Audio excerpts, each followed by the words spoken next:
Bông châu sa này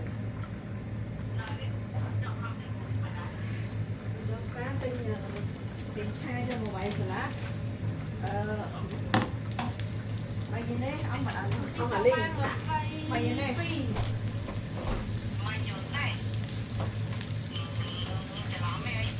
ông hai thì từ mustard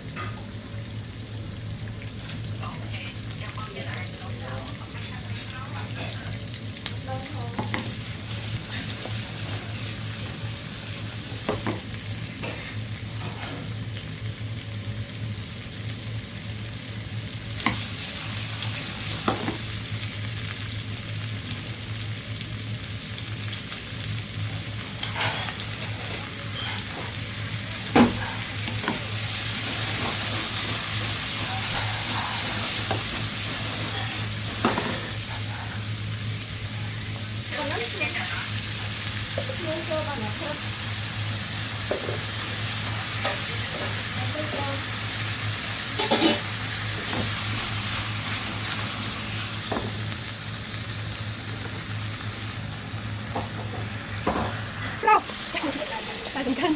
Không đi ăn to to không đi sủng cắt rồi này. Cú